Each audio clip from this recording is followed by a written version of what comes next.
Hi, Hare Krishna, Radhe Krishna. Welcome to our Satvik சமையல். நான் இப்போ தோசைக்கு தக்காளி சட்னி அரைக்க போகிறேன். அதுக்கு இந்த கொத்தமல்லி காம்பு ஜீரண சக்திக்கு ரொம்ப நல்லது, அதை எடுத்திருக்கேன். ஒரு 12 காஞ்ச மிளகு எடுத்திருக்கேன். 2 புளி எடுத்திருக்கேன். கொஞ்சம் கருவேப்பிலை எடுத்திருக்கேன்.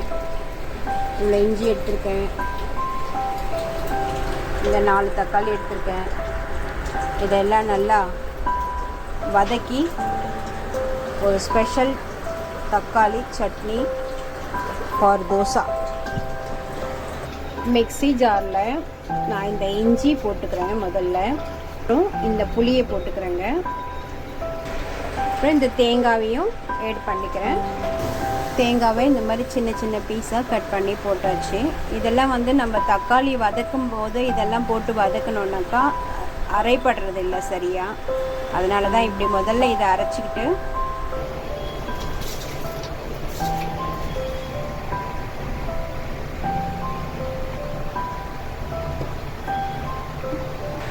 ஒரு ஸ்பூன் உளுத்தம்பருப்பு,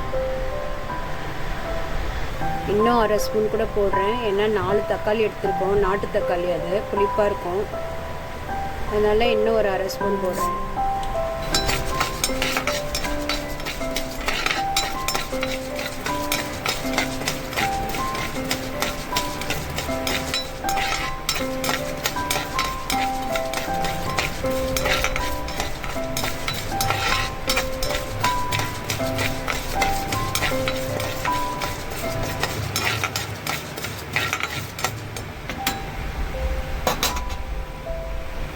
இந்த 12 காஞ்ச மிளகாய் போடுறேன்.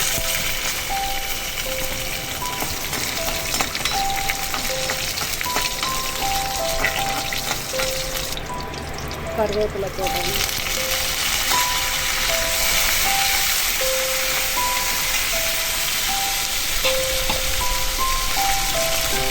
கொத்தமல்லி போடுறேன்.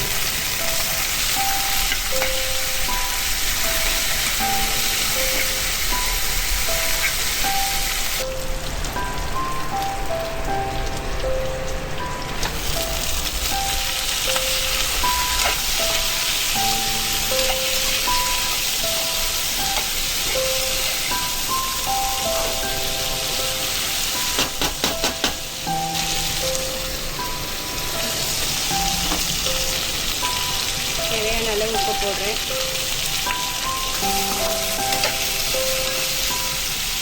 மாதிரி இதை அரைச்சாச்சு.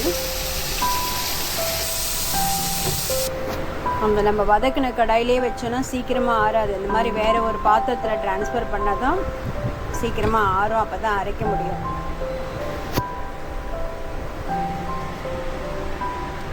பூண்டு வெங்காயம் இல்லாத சாத்வீகமான ஒரு தக்காளி சட்னி தோசைக்காக, இட்லிக்காக, சப்பாத்திக்காக கூட இருக்குது. சாப்பாட்டில் கூட பிசைஞ்சு சாப்பிட்லாம், அவ்வளோ டேஸ்ட்டாக இருக்குங்க. ஜெய் ஸ்ரீ கிருஷ்ணா.